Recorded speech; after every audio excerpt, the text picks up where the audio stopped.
Lukas yang ke-17 kita membaca ayat 11 sampai dengan 19. 11 sampai dengan 19, Lukas yang ke-17. Kita membahas sampai dengan ayat yang ke-10, kita melanjutkan 11 sampai dengan yang ke-19. Kita membaca bergantian Saya membaca bagian narator, saudara yang laki membaca perkataan langsung dari Tuhan Yesus, yang perempuan boleh membaca perkataan langsung dari semua tokoh yang lain selain Tuhan Yesus.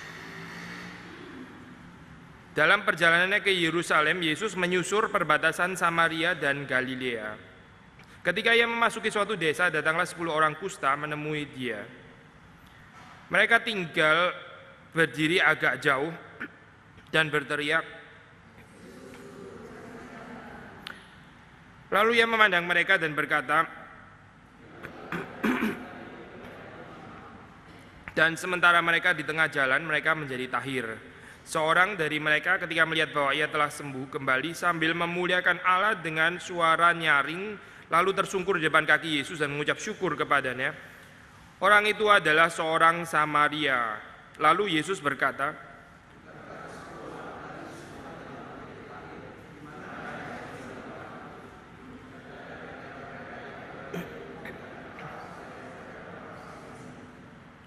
lalu ia berkata kepada orang itu,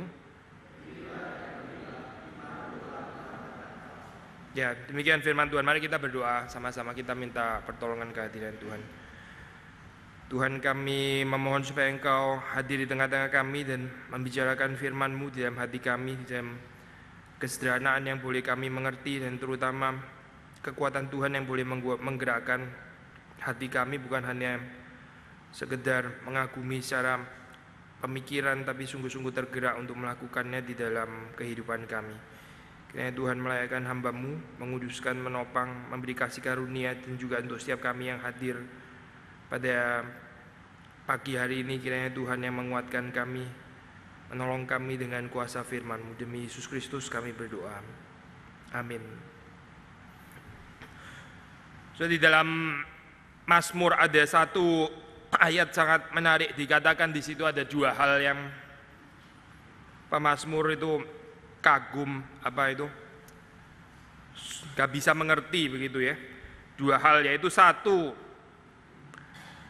cinta kasih Tuhan, lalu despite cinta kasih Tuhan itu betapa dinginnya hati manusia ya, betapa jahatnya manusia. Hal yang kedua adalah sebaliknya, betapa jahatnya hati manusia, ya, betapa dinginnya manusia, betapa tidak setianya manusia, and despite itu cinta kasih Tuhan. Saudara, kita sudah pernah membahas kaitan ini ya, dengan perikop per perikop seperti biasa. Kita percaya 2 perikop ini sendiri juga ada kaitan motifik yang meskipun nggak keluar terlalu jelas, tapi sebetulnya kalau kita baca dengan closer observation kita tahu ada kaitan ya antara perikop Tuan dan hamba ini dengan perikop ke-10 orang kusta 11 sampai 19. Kata kunci ini atau keywords yang menghubungkan kedua perikop ini adalah kata terima kasih ya, gratitude. Kalau kita membaca di dalam ayat yang ke-9 pasal 17, di situ dikatakan bahwa seorang tuan tidak perlu berterima kasih kepada hambanya meskipun hambanya sudah melakukan pekerjaannya itu, bahkan sampai tuntas. Kita sudah membahas bagian itu, nggak ada sesuatu yang luar biasa, itu sesuatu yang biasa-biasa saja. Memang pekerjaan seorang hamba. Tapi sebaliknya waktu kita melihat di dalam perikop yang kita baca hari ini 11 sampai 19, halnya akan menjadi berbeda waktu itu berkenaan dengan kebaikan yang diterima oleh seorang hamba dari tuannya. Memang sudah di dalam bagian ini nggak jelas bicara tentang hubungan hamba dan tuan, tapi saya pikir tetap nggak salah ya. Yesus adalah Tuhan. Istilah Tuhan atau Lord itu Tuan kan bahasa Indonesia kan ditambah khas sedikit di tengah supaya bisa agak sedikit ada nuansa divinisasi begitu ya. Jadi divine, Tuhan begitu. Tapi sebenarnya istilah Tuhan itu ya adalah Tuhan sama Master, Lord. Ya, di dalam bahasa Inggris kan nggak ada pembedaan Lord. Lord itu Tuhan, Master, Tuhan maksudnya. Yesus adalah Tuhan, adalah Tuhan. Lalu kita semua termasuk juga ke-10 orang kusta yang mengalami pertolongan Tuhan ini seperti hamba. Waktu berkaitan dengan hubungan Tuhan dan hamba, seorang hamba yang tidak mendapatkan terima kasih, nggak mendapatkan pujian, nggak mendapatkan acknowledgement daripada tuannya, itu biasa karena memang hamba.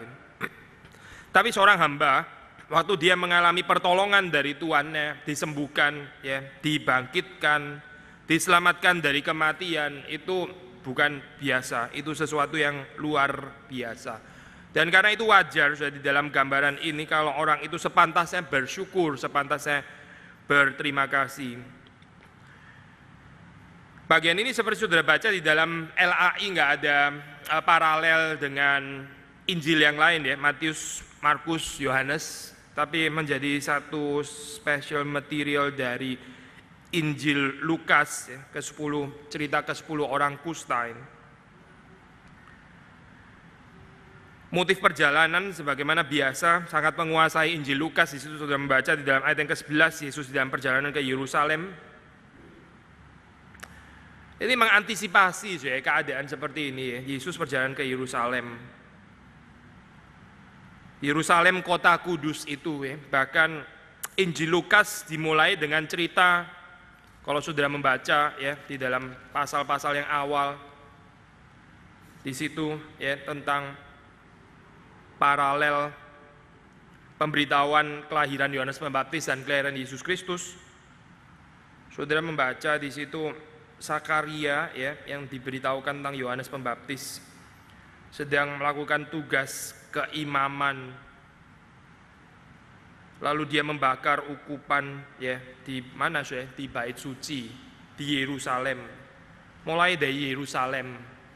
Yerusalem kota suci itu. Tapi Yerusalem yang akhirnya menolak Kristus, yang akhirnya menyalibkan Kristus, yang akhirnya nggak tahu berterima kasih kepada Kristus, diantisipasi sudah di dalam cerita ini ya. Bukan kebetulan di sini yang bersyukur adalah orang Samaria, yang tidak bersyukur adalah orang-orang ya mungkin sebagian besar orang Yahudi ya. Kita bisa sedikit rekonstruksi ya, ceritanya itu. Very unlikely ya, very unlikely ini tempatnya terjadi di daerah Samaria yang pedalaman gitu, karena orang-orang Yahudi pasti nggak mau tinggal di sana begitu. Jadi yang lebih mungkin adalah orang Samaria ya bergabung ya dengan orang-orang Yahudi yang sama-sama terkena kusta, mungkin di daerah dekat perbatasan dan lebih ke arah daerah Yahudi di situ. Orang Samaria yang bersyukur ya, orang Yahudi, apalagi orang-orang di Yerusalem, mereka tidak menyambut Yesus Kristus. Kota suci itu yang seharusnya menjadi kehadiran Allah adalah menjadi kota yang akhirnya mengusir Yesus keluar dari Yerusalem, dipaku di atas kayu salib di bukit Golgota, itu di luar Yerusalem. Yerusalem yang mengklaim ini kehadiran Allah secara khusus ada di sini karena kita punya bait suci, ternyata adalah kota yang mengusir Tuhan sendiri keluar dari kota itu. Yesus berjalan ke Yerusalem, ya, berjalan ke Yerusalem jelas untuk ditolak, untuk diusir, untuk disingkirkan, untuk dibenci, dan bukan sekedar tidak mendapat terima kasih. Lalu di sini kita mendapat satu gambaran perjumpaan seperti biasa, seperti sering juga dengan orang-orang sakit, tapi kali ini sangat khusus yaitu dengan orang kusta, ya, orang kusta. Yang dikatakan di sini mereka berdiri agak jauh. Kalau saudara baca di situ ada hukum saya di dalam Perjanjian Lama yang mengatakan memang mereka harus bersikap seperti itu, nggak bisa dekat-dekat berrelasi dengan sesamaan mereka harus jaga certain distance, jauh ya. Kejauhan ini ya sangat menyiksa kehidupan orang-orang itu karena Basically ini bukan hanya sekedar persoalan sakit penyakit yang sudah nggak mungkin bisa sembuh, penyakit kusta ya pada saat itu, tapi terutama keterisolasian, keterputusan relasi, seperti kita sudah sering kali mengatakan waktu kita membicarakan tentang penyakit, teologi penyakit di dalam Alkitab itu bukan cuma sekedar orang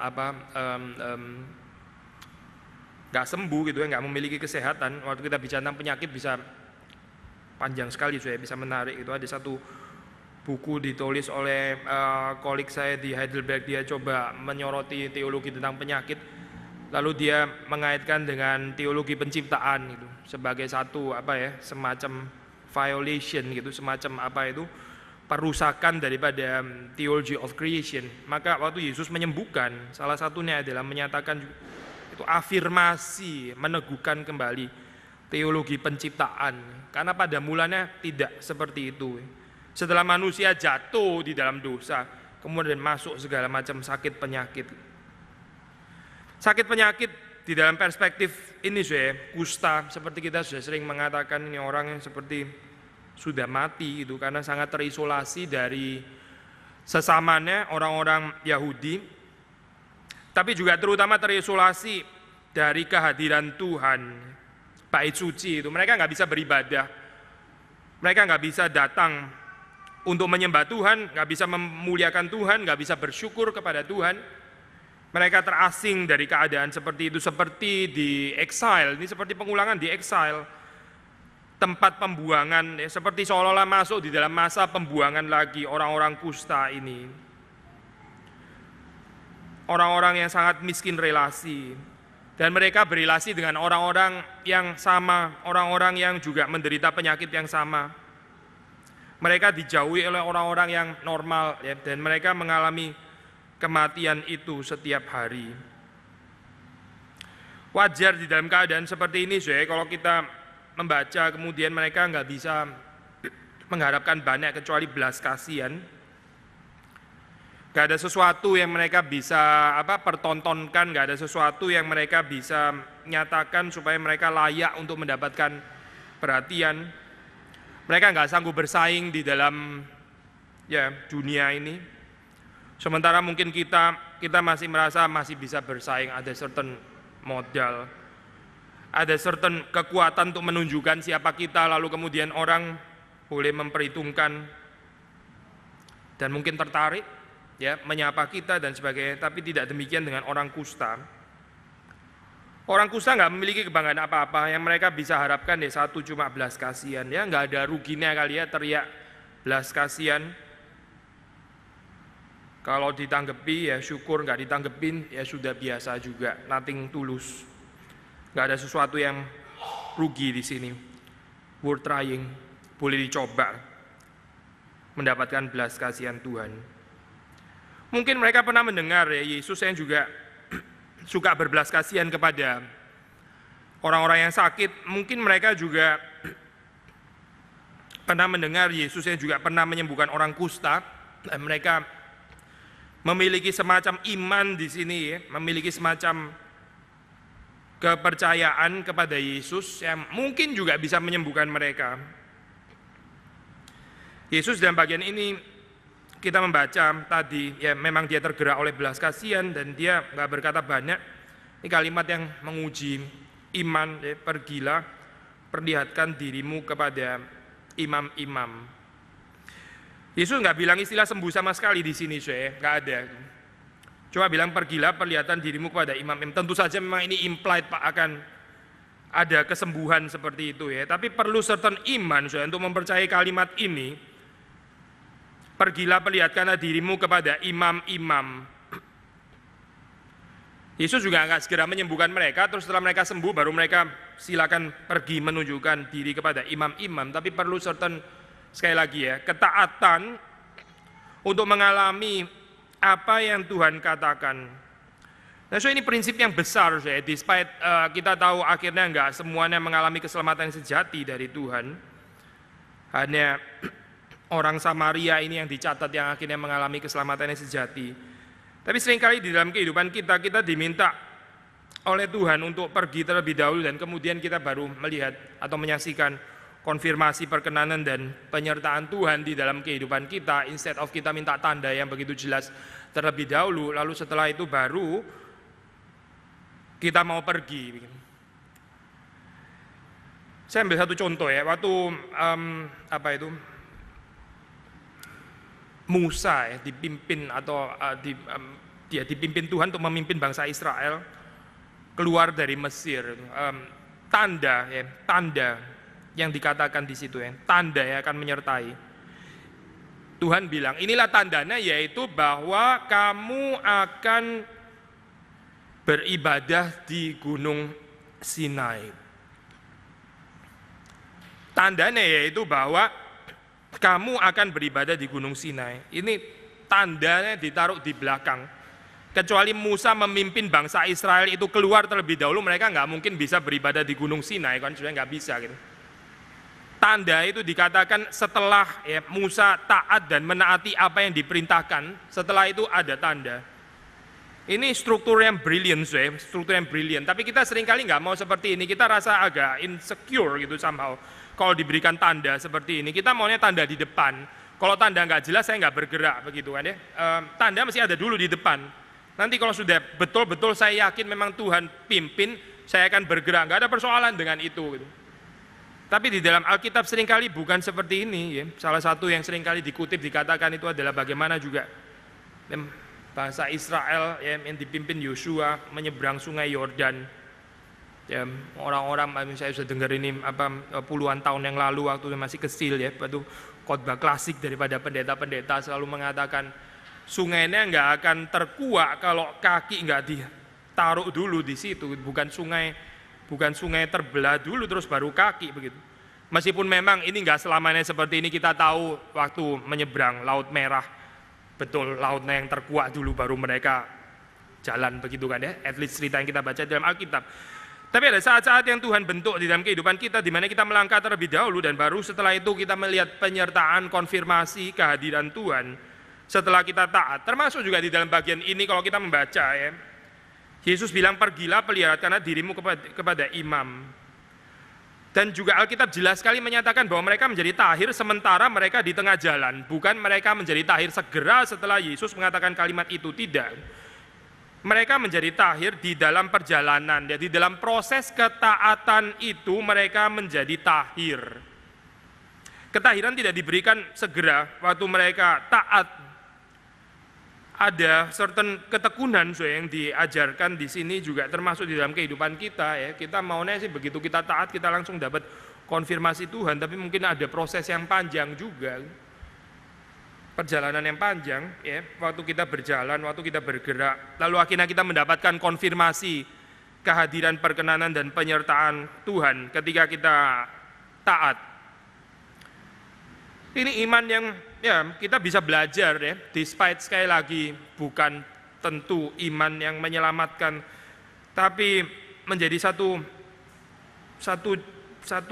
bentuk iman yang tetap nggak necessarily atau nggak taken for granted selalu ada pada orang-orang percaya. Tapi waktu kita membaca sudah di dalam cerita ini, kemudian kita melihat bahwa despite semuanya sembuh, semuanya tahir, hanya satu yang waktu melihat dia tahir, disembuhkan, lalu mengambil keputusan untuk kembali memuliakan Allah, tersungkur di depan kaki Yesus dan mengucap syukur kepadanya. Orang ini kembali merayakan relasi dengan Yesus Kristus yang tadinya cuma bisa berdiri agak jauh ya. Menarik ya, bukan ke Yerusalem gitu.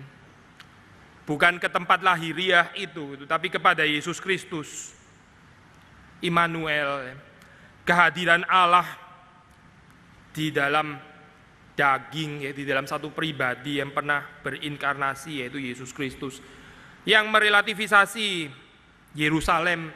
Ya, bait sucinya juga bukan bait suci Salomo lagi kan ya, bukannya didirikan Salomo, tapi didirikan si penjilat Herodes itu. incomparable kehadiran dengan kehadiran yang dipercaya di situ, kehadiran Allah yang khusus di bait suci yang didirikan Herodes di Yerusalem itu dengan kehadiran Allah di dalam diri Yesus Kristus itu incomparable. Dan orang ini melihat dia kembali kepada Yesus Kristus. Saya percaya lebih daripada sekedar ya ini saya balas budi dengan orang yang pernah menolong saya gitu. Ya itu cuma sebatas manner ya kita memang mesti thank you sama orang yang pernah menolong kita jangan lupa gitu. Kalau kita menolong orang lain ya better cepat lupa, nggak usah terlalu banyak diingat. Tapi kalau orang lain yang menolong kita ya better kita ingat supaya kita nggak jadi orang yang kurang ajar begitu kan ya. Tapi itu manner gitu, sebatas manner ya. Saya percaya orang ini kembali kepada Yesus Kristus bukan hanya karena manner. Kalau manner ya terima kasih. Terima kasih. Mungkin nggak harus jadi orang Kristen kali untuk sekedar punya gratitude ya. Ada banyak orang yang bisa terima kasih seperti ini. Tapi motif yang diolah di sini oleh Lukas ya, dengan perjalanan Yesus yang ke Yerusalem, ya akhirnya berjumpa dengan orang-orang yang tidak tahu berterima kasih ya. Dan di dalam antisipasi ya, cerita ini yang berterima kasih kepada dia adalah orang-orang Samaria. Kembali kepada Yesus memberi segala kemuliaan kepada Tuhan. Wajar gambaran seperti ini wajar. Kalau seseorang menghayati dirinya masih adalah seorang hamba. Ada saat-saat di dalam kehidupan kita di mana kita mengalami pertolongan Tuhan seperti tadi saya kutip kalimat pertama dari Mazmur, itu dua hal yang mengherankan. Apa itu? Tidak tahu berterima kasih hatinya manusia despite kasih Tuhan yang begitu besar. Dan juga sebaliknya, kasih Tuhan yang begitu besar despite tidak tahu berterima kasihnya manusia. Dua hal yang mengherankan itu. Tapi di dalam kehidupan kita ada saatnya atau mungkin bahkan seringkali terjadi waktu kita mengalami pertolongan Tuhan kita gak terlalu tergerak untuk berterima kasih. Kita anggap itu sebagai sesuatu yang wajar, bukan sesuatu yang luar biasa. Karena kita punya tuntutan sangat tinggi terhadap kehidupan ini dan tuntutan yang kita terapkan juga kepada Tuhan, high expectation. Bagaimana Tuhan seharusnya merawat, menolong kehidupan saya. Bagaimana seharusnya Tuhan take care. Lalu kita menjadi tumpul, menjadi gak gampang terharu.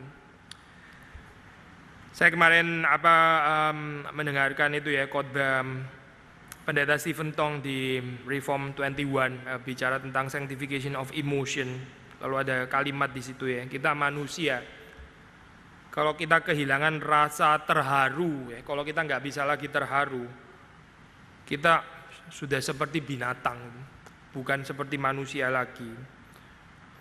Orang yang nggak bisa terharu lagi despite dia temperamennya apa. Ini bukan cuma orang melankolik sama sanguinik yang bisa terharu, bukan. Temperamen apapun, kalau kita nggak bisa lagi terharu, kita seperti bukan lagi manusia. Ada orang yang mengalami pertolongan, setelah dia mengalami pertolongan, dia bukan bersyukur, dia malah ngomel, kenapa pertolongan datang begitu telat, dan sudah gitu pertolongannya sedikit. Kenapa cuma kasih saya segini? Padahal kan kamu harusnya tahu saya perlu lebih banyak daripada ini. Kenapa baru datang sekarang? Kenapa bukan kemarin-kemarin begitu kan ya? Sudah enggak berterima kasih malah mencela orang yang menolong begitu. Ini kehidupan yang kehilangan keterharuan ya. Betul, seperti binatang orang seperti ini. Mungkin betul juga kalau kita tambahkan orang jadi enggak mirip manusia lagi waktu dia bukan hanya tidak bisa terharu, tapi juga karena itu juga strongly connected dengan ketidakmampuan terharu, juga nggak bisa berterima kasih, itu seperti binatang. Orang yang nggak bisa berterima kasih seperti binatang. Kehidupannya itu betul-betul menjadi beban. Dia bukan menjadi beban karena dia sakit-sakitan, bukan. Orang bukan menjadi beban karena dia sudah nggak bisa bekerja apa-apa lagi, sudah gak produktif lagi dan karena itu dia menjadi beban. Bukan. Tapi orang akan menjadi betul-betul beban kalau orang itu tidak pernah berterima kasih. Itu beban orang seperti itu. Dan ini nggak tergantung umur, ya, bukan berarti karena kita sudah tua maka kita menjadi beban. Tidak, gitu. Ada orang yang masih muda, dia masih kuat, mungkin juga masih sangat produktif, tapi nggak ada terima kasih di dalam kehidupannya, itu nggak ada gratitude. Ya. Orang-orang seperti itu betul-betul beban di dalam dunia ini. Di dalam ayat Alkitab di dalam Korintus, ya, ada perkataan Paulus yang sangat menarik. Saya sering kali kutip ini ayat ini, dikatakan di situ bahwa ada goal yang mau dicapai waktu seseorang itu diinjili dan akhirnya menerima Yesus Kristus sebagai Tuhan dan Juru Selamat. Paulus mengatakan, setelah orang diinjili, diberitakan Injil, lalu orang percaya kepada Injil, supaya apa? Supaya di dalam dunia ini semakin melimpah ucapan syukur. Supaya di dalam dunia ini semakin melimpah ucapan syukur. Dunia kita adalah dunia yang tidak bersyukur, ya, ingratitude, unthankful, nggak tahu berterima kasih. Supaya menciptakan kebudayaan, ya, culture, ya, spirituality. Orang yang berterima kasih, Yesus harus mati di atas kayu salib untuk itu.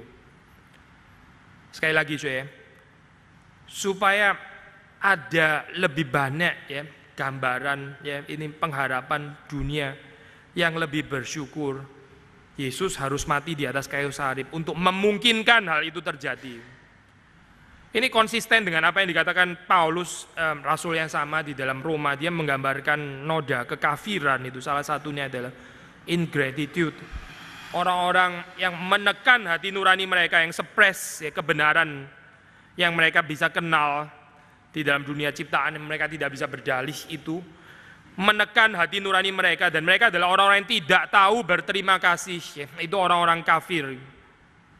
Lalu Paulus mengatakan, Yesus, ya, diberitakan di dalam Injil setelah orang percaya kepada Yesus Kristus, supaya dia boleh memberi warna yang berbeda di dalam dunia ini, yaitu menjadikan kelompok orang-orang yang bersyukur kepada Tuhan.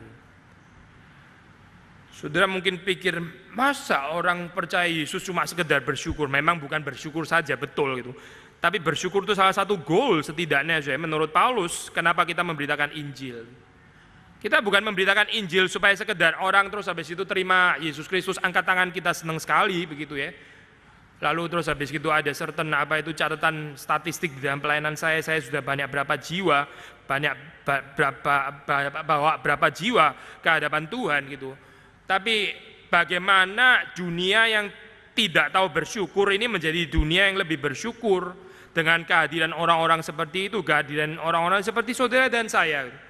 Yang paling ironi adalah setelah kita mengaku kita percaya Yesus Kristus, tapi kita dipenuhi dengan komplain kehidupan kita. Seperti kayak Injil nggak mencapai sasarannya di situ, seperti kayak sia-sia saja Injil diberitakan kepada kita. Karena setelah kita percaya, ngakunya percaya kepada Yesus Kristus, tapi hidup penuh dengan keluh kesah, hidup penuh dengan sungut-sungut, hidup penuh dengan ingratitude, tidak tahu berterima kasih. Taken for granted semua kebaikan Tuhan, ya memang masih begini kan, dia yang menciptakan, dia harus urus semuanya. Tapi orang Samaria ini tidak, orang Samaria ini peka, ya, bahwa dia sangat tidak layak untuk menerima perjumpaan ini, kesembuhan ini, pemulihan ini, kebangkitan ini, tidak layak. Mungkin justru karena dia Samaria, ya kan, makanya dia punya kepekaan ini, sementara orang-orang Yahudi yang lain mana? Yesus kemudian mengatakan kalimat yang menyedihkan ini, bukankah 10 orang tadi semuanya tahir? Mana yang 9? Yang 9 mana? Tuhan tentu saja expect, ya, dari orang-orang yang normal, orang-orang yang waras, ucapan terima kasih, menyembah Tuhan, memuliakan Tuhan, itu justru harusnya automatically understood, ya, tanpa harus diajarkan, tanpa harus dipesan, tanpa harus dikasih tahu. Mereka saja tahu kok mesti berdiri agak jauh waktu mereka berteriak. Mereka sangat mengenal hukum kan, berarti berdiri agak jauh begitu, nggak boleh dekat-dekat. Masa mereka nggak tahu setelah ditolong harus bersyukur gitu? Apa kurang kali, ya, perintah seperti itu di dalam Taurat begitu? Maka menjadi orang-orang yang legalis. Diperintahkan ya kita jalankan, nggak diperintahkan ya kita nggak jalankan. Mana ada hukum terima kasih? Nggak ada kan? Tapi hati nurani kalau sudah demikian bebal, nggak peka lagi. Sampai urusan seperti ini pun mesti diajarkan, mesti ditulis, mesti ada apa itu job description-nya, mesti ada SOP-nya, begini loh, SOP terima kasih begini. Oke, terus kita komplain nggak ada SOP terima kasih, susah nggak terima kasih dong, nggak jelas kok SOP-nya begini. Ada hal-hal di dalam kehidupan kita yang nggak perlu job description dan nggak perlu SOP, bukan karena itu sama sekali rubbish dan tidak membantu di dalam kehidupan manusia, bukan, tapi ini persoalan kepekaan hati nurani. Anak kecil itu perlu SOP kali ya, waktu kita mengajarkan mereka setelah mereka terima permen atau ice cream atau apapun, kita kasih tahu SOP-nya, mesti lihat mukanya orang, saying in a nice tone and intonasi, lalu bilang terima kasih, begitu ya, ada SOP-nya. Anak kecil, tapi orang dewasa nggak perlu itu. Orang dewasa nggak perlu SOP seperti itu, nggak perlu itu cuma urusan kepekaan kita di dalam hati nurani. Ya. Silakan bekerja. Kalau kita tergerak, silakan bersyukur, silakan menyembah Tuhan. Kalau kita tergerak, tapi apa daya? Ternyata nggak semua orang tergerak. Ya. Cuma orang yang mempunyai pengenalan diri yang rendah, seperti orang Samaria ini yang tergerak. Satu-satunya dari 10 orang, 1 orang. Sedih gambarannya ya. 10 orang, 1 orang. Hanya 1 orang yang mengerti apa artinya terima kasih. Hanya 1 orang yang waras, yang tergerak, yang tersentuh, yang terharu. 9 yang lain mana? Seperti binatang seperti binatang. Nggak ada ucapan terima kasih, nggak ada ketergerakan. Ya, bisa banyak sekali alasannya ya, tapi Alkitab nggak tertarik untuk menyebutkan itu. Mungkin ada di antara mereka yang akhirnya seperti kayak menikmati kehadiran Allah di Yerusalem, tapi mereka menghindari kehadiran Yesus. Kan memang disuruh menunjukkan diri kepada imam-imam ya, plural, ada tafsiran mengatakan kenapa plural, karena ya mungkin ada imam di Samaria, ada imam di Yahudi gitu kan, therefore imam-imam gitu, ada menunjukkan diri di sana, ada menunjukkan diri di sana gitu, mereka punya imamnya mereka masing-masing. Tapi Yesus cukup sebetulnya untuk merelativisasi perbedaan tempat menyembah Tuhan, whether di Yerusalem atau di tempat yang di Samaria yang nggak legitim itu. Dua-duanya nggak perlu dibicarakan, termasuk Yerusalem, karena Yesus sendiri sedang ada di sini. Ironis kalau kita mengalami pertolongan Tuhan, kita mengalami berkat Tuhan, akhirnya kita sendiri kehilangan Tuhan. Saya pernah memberikan ilustrasi sederhana kepada saudara ya, kalau kita dapat bunga daripada orang yang mengasihi kita, gitu kan, bisa ada 2 macam reaksi ekstrim ya. Reaksi ekstrim pertama adalah setelah saudara dapat bunga, saudara langsung buang ke tempat sampah, saudara bilang engkau lebih berharga daripada semua pemberianmu, begitu ya. Itu kan offense ya. Bunganya kan bukan gratisan itu, beli, lalu ada investnya begitu ya. Terus kita langsung buang gitu. Kamu datang dengan bunga, tanpa bunga buat saya tidak ada artinya, karena yang berarti bagiku hanyalah engkau, gitu misalnya ya. Itu ekstrim sudah respons begitu. Tapi ada ekstrim yang lain yang mungkin lebih common seringkali terjadi adalah kita usir yang kasih bunga keluar, jangan ganggu saya, menutupi pemandangan saya terhadap bunga. Nggak tahu apa saya sedang mengagumi bunga yang kamu kasih. So, tolong kamu keluar, ntar datang lagi. Sekarang saya sedang sibuk menikmati bunga. Mungkin yang lebih sering terjadi dalam kehidupan kita ya, kita buang orangnya, pemberinya, lalu kita sibuk menikmati pemberiannya, menikmati berkatnya. 9 orang sangat mungkin seperti itu. Mereka seperti membuang Yesus ya. Ini orang-orang oportunistik ya. Di sini langsung kelihatan sekali lagi yang mana yang jadi sarana, yang mana jadi goal di dalam kehidupan mereka. Yesus ternyata cuma jadi sarana. Kasihanilah kami, terus habis itu didengar, habis itu sembuh, tahir gitu. Ternyata Yesus cuma sarana, cuma dipakai doang. Mereka lebih tertarik merayakan solusi yang sudah mereka alami. Kesembuhan itu ya, inilah yang saya nanti-nantikan. Yesus sudah selesaikan tugasnya. Karena goal di dalam kehidupan saya ini adalah bagaimana saya keluar daripada persoalan saya. Saya menderita, bagaimana saya keluar dari penderitaan saya. Saya berdoa kepada Tuhan, Tuhan sudah tolong. Ya sudah dong, berarti goal saya tercapai kan. Saya sudah sampai kepada solusi kehidupan saya. Yesus ya tadi yang saya minta pertolongan tadi, yang cuma sekedar jadi alat dan instrumen di dalam kehidupan saya. Yang penting kan bagaimana saya mendapatkan apa yang saya mau. Tapi orang Samaria ini tidak, orang Samaria ini jelas membedakan yang mana pertolongan Tuhan, yang mana Tuhan, ya, yang mana berkat Tuhan, yang mana adalah sang pemberi berkat. Dia kembali kepada Yesus.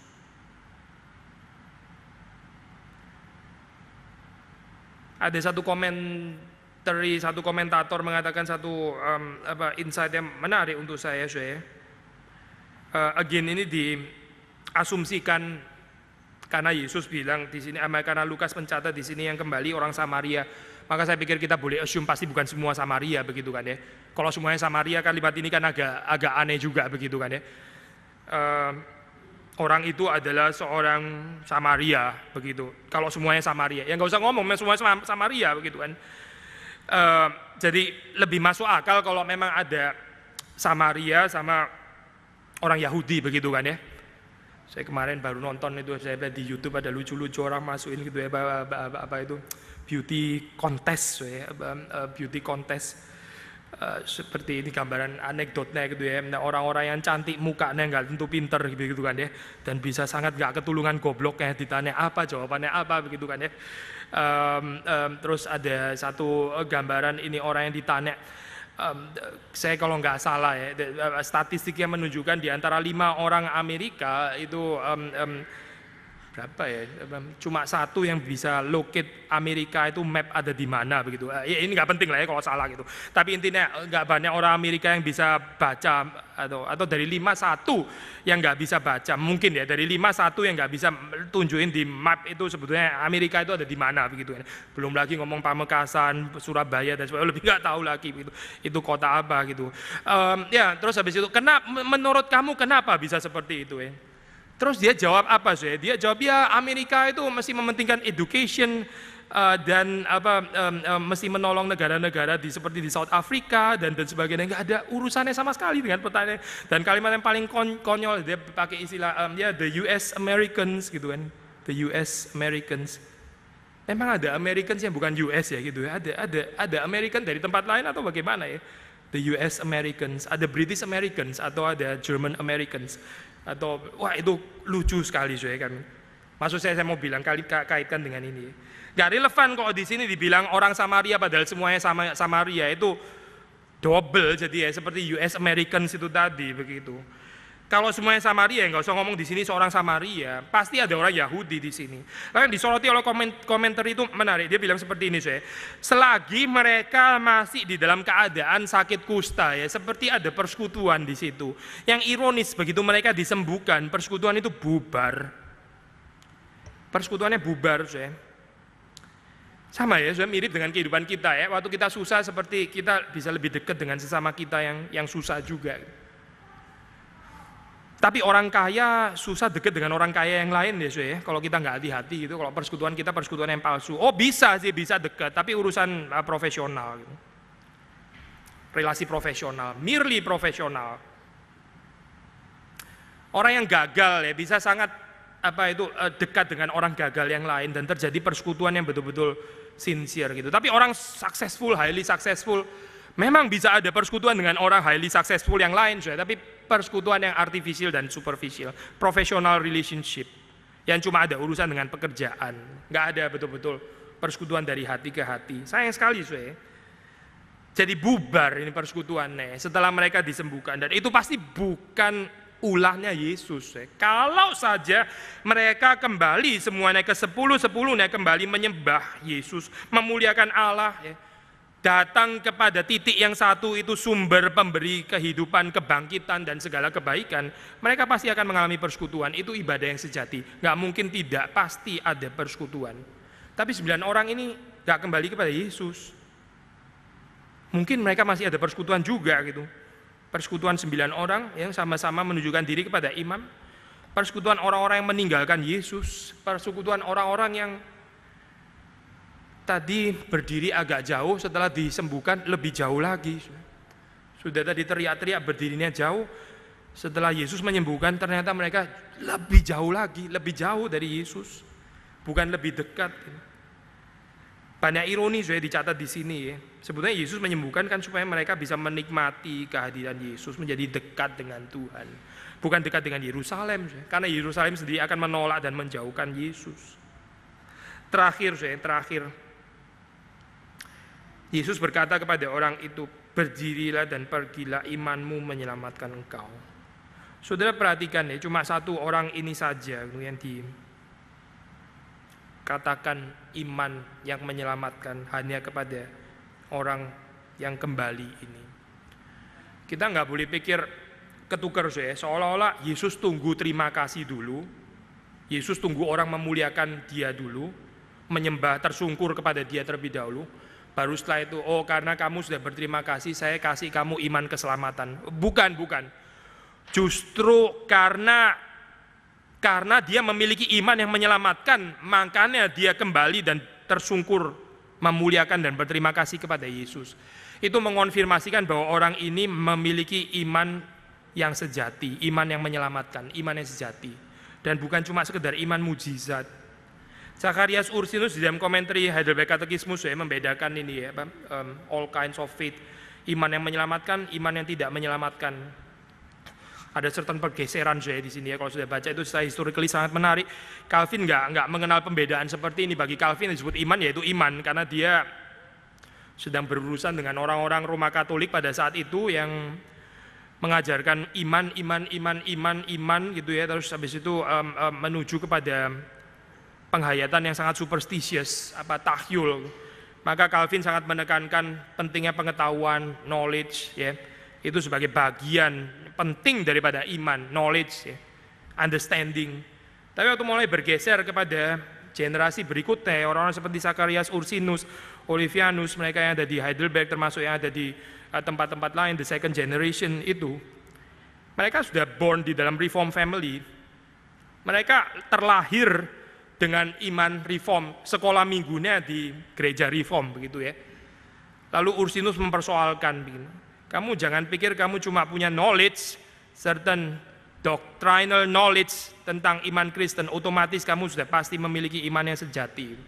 Mungkin kamu sudah dari kecil sudah mendengar, itu akrab sekali untuk kamu. Maka Ursinus mengatakan, itu historical faith, bukan tentu saving faith, ada perbedaan. Orang yang mempunyai iman mujizat seperti di sini ya, kategori yang lain yang didaftarkan oleh Ursinus, miraculous faith ya. Ini faith loh, saya bukan tahyul. Yesus keluar dari mulutnya memerintahkan berfirman dan orang-orang ini taat, 10-10-nya taat, ada certain obedience ya. Dan mereka mengalami pekerjaan Tuhan yang asli, bukan dari Gunung Kawi, dari Yesus sendiri. Ini adalah pekerjaan Tuhan yang asli, bukan di counterfeit, bukan dipalsukan oleh iblis. Nggak ada itu. Ini mujizat yang asli. Kita nggak perlu doubt Alkitab mencatat apa adanya. Tapi tetap bukan ini yang menjamin seseorang memiliki iman yang sejati. Hati-hati dengan pengalaman-pengalaman rohani yang bisa menyesatkan itu. Saya bukan mengatakan pengalaman rohani itu dipalsukan oleh setan, nggak tentu, itu bisa menjadi pengalaman rohani yang dari Tuhan juga. Ada orang punya pengalaman waktu dia di dalam kesulitan apapun, kesulitan studi, kesulitan pekerjaan, atau kesulitan tentang keluarga, pasangan hidup dan sebagainya. Lalu dia berdoa kepada Tuhan dan dia betul-betul mengalami secara konkret pertolongan Tuhan. Saudara pikir dia sudah pasti memiliki iman yang diselamatkan? Tidak tentu. Pengalaman-pengalaman itu bisa sangat menipu. Sekali lagi, bukan Tuhan yang menipu ya, bukan. Tapi apa sih sebenarnya yang membedakan seseorang yang memiliki iman yang sejati dengan ya semacam iman mujizat lah, iman historis lah, iman sekedar pengetahuan, atau semacam iman yang lahir dari pengalaman-pengalaman ditolong oleh Tuhan, yang juga real, betul-betul pertolongan Tuhan. Bukan dia salah baca, memang betul-betul pertolongan Tuhan. Apa yang membedakan? Menurut perikop ini yang membedakan sederhana, yaitu satu saja ya, respons daripada orang ini kepada Tuhan. Respons terima kasih. Sederhana sekali ya, respons ucapan syukur. Dia say thank you, dia tersungkur, dia memuliakan Allah. Inilah iman yang menyelamatkan. Iman yang menyelamatkan bukan berapa banyak saudara mengalami pertolongan Tuhan, bukan berapa banyak doa saudara dijawab oleh Tuhan, Bukan berapa banyak kita mengalami pengalaman-pengalaman spektakuler yang kita bisa mengatakan Tuhan hadir di situ. Memang Tuhan hadir, betul. Tuhan hadir kok di sini, benar. Yesus hadir waktu menyembuhkan ini, ada certain encounter meskipun dari jauh. Tapi bukan itu, saya bukan. Yang membedakan di sini adalah respons orang ini akhirnya menyembah dan mengikut Tuhan. Seorang yang sadar bahwa dia tidak layak menerima korban keselamatan Kristus di atas kayu salib, lalu mempersembahkan seumur hidupnya sebagai satu ekspresi ucapan syukur.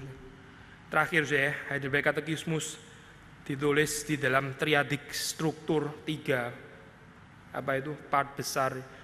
Bagian pertama tentang miserable state human beings, ya, keadaan ini manusia yang begitu miserable. Bagian kedua bicara tentang soteriologi, our deliverance, pembebasan kita from that miserable state. Lalu bagian 3 itu bagian besar sekali, bicara tentang gratitude, ya, sebagai respons kita. Setelah kita diselamatkan, lalu apa? Lalu kita bersyukur, ya. Kita merayakan kehidupan ini dengan satu kata sebagai ekspresi ucapan syukur kita kepada Tuhan. Orang yang bersyukur itu, saya bersyukur, dia menerima terlebih dahulu kan. Dia mengembalikan apa yang dia sudah terima itu. Seperti merefleksikan kembali apa yang pernah menerangi dia. Orang yang seperti ini, saya hidupnya sederhana sekali. Dia nggak banyak permintaan, juga nggak banyak expectation, nggak banyak demand. Gitu. Kenapa ya seringkali dalam kehidupan kita banyak sekali ketidakpuasan, unsatisfied? Karena kita gagal bersyukur. Waktu kita gagal bersyukur, akhirnya kita minta terlalu banyak. Melampaui apa yang betul-betul kita butuhkan. Kita minta, berharap, punya very high expectation terhadap segala sesuatu, terhadap gereja, terhadap istri saya, terhadap suami saya, terhadap anak saya, terhadap sesama saya, terhadap kota Jakarta, terhadap Indonesia, terhadap presiden, calon presiden. Very high expectation begitu ya. Saya bukan berarti kita mesti pasifis dan gak punya keinginan apa-apa, bukan ya. Tapi saya mau mengatakan, seringkali dalam kehidupan kita waktu kita kecewa gitu ya, disappointed dan sebagainya, cuma menyatakan satu hal, yaitu kita gagal atau kurang bersyukur di situ. Orang yang bersyukur, dia nggak ada harapan lagi kan ya. Kalau sudah menerima sesuatu, misalnya ya kado diberikan kepada saudara, saudara bersyukur, ya bersyukur kan. Saudara nggak akan bersyukur dengan setelah bersyukur terus saudara, mana kado keduanya gitu. Itu orang gendeng gitu kan ya. Dia bersyukur supaya datang kado lagi. Terus dia bersyukur lagi nunggu kado ketiga. Itu bukan bersyukur namanya. Orang bersyukur selalu nggak mengharapkan apa-apa. Dia faktornya ke belakang, mensyukuri apa yang sudah terjadi di past. Itu orang yang bersyukur. Dan kekristenan sudah digerakkan dengan spirit ini. Spirit ya commemoration, melihat ke belakang Yesus yang sudah mati bagiku, bagi kita ya.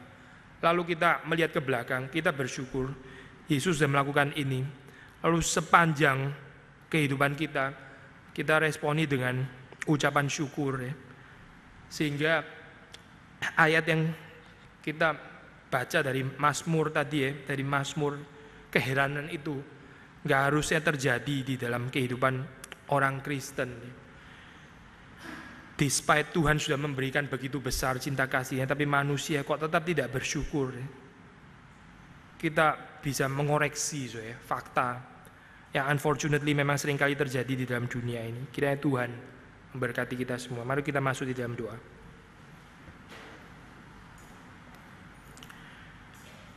Tuhan, kami bersyukur untuk firman-Mu, dan sekali lagi kami mohon supaya ini bukan menjadi satu kenangan indah di dalam memori kami, tapi membentuk kami untuk menjadi orang-orang percaya yang